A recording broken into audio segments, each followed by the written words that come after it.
Hey YouTube, Lead Farmer 73 here. Wanted to give you guys a piece of quick information that's even a surprise to me.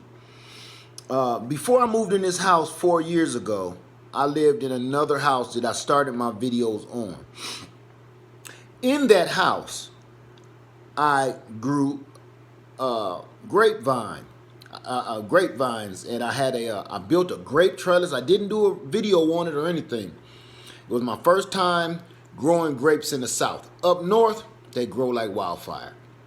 But down here, growing table grapes in the South, remember, table grapes. Trying to grow table grapes in the South is almost impossible, okay? It's certain types of table grapes that's been cultivated and bred to be able to live in the South lately, okay, in the last few years or so. But it was one grapevine that's always been around that can survive in the South due to the piercer bug. You get piercer's disease from this little bug, and they're everywhere. You never think about it until you try to grow some grapes. You see them all over the place. But this bug destroys table grapevines. And the grape that can actually make it, and I have proof, and this goes out to the bearded gardener because I know he had a big storm down in Florida. And before that storm, he was trying to grow table grapes. And we was wishing for the best. But man, I'm telling you and everybody else, listen, Concord grape, the Concord grape, the piercer bug and the piercer disease does not affect that grape. I did some more research. And I had proof of my own, not just some proof I saw somewhere else, some proof that I done myself. Years ago, I planted that grapevine, and what I come to see is, out of all the different grapes I grew, the only ones that stayed alive was the Concord grapes. I had Niagara grapes, I had Red Flame, I had a bunch of different kinds of table grapes. And the only ones that stood up and still vigorous and have stalks on them about 1 inch to 2 inches big is the Concord grape.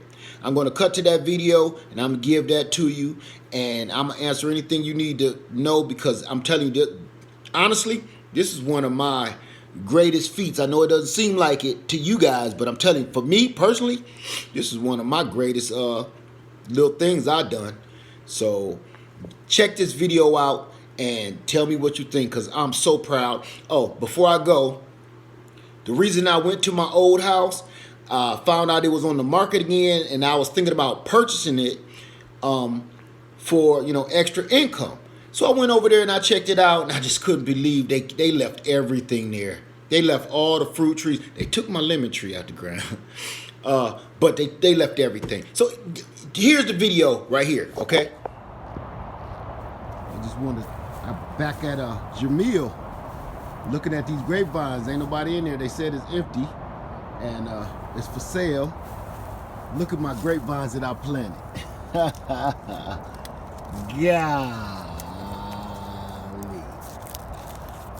That's a little tiny one. Look at this monster. Look at that. Oh my God. That's all my doing right there. But watch this. Look at that beast. That's a Concord right there. I think they might grow. Look at this. That's a tree. That's the Concord grape that I planted. Oh, I did it so right. I can't believe it turned out like this. Oh my God, look at this. Wow, it does produce grapes. Here was some evidence right here. I be doggone. Oh my God. Wow, they never touched anything. Look at all the grapes. Look at all the grapes. They never touched it. They just left them here. Oh my God. This thing is loaded with old, dry Concord grapes. Look at the stalk on this. Shit. Maybe I was right. Or wrong, rather. Grapes do grow here. And I'm sure they ain't fed them or nothing. I cannot believe this. I cannot believe it. I trained these grapes and they really took off. This one don't look like it ever done nothing. Yeah, that's dead. Wow. Amazing. Amazing.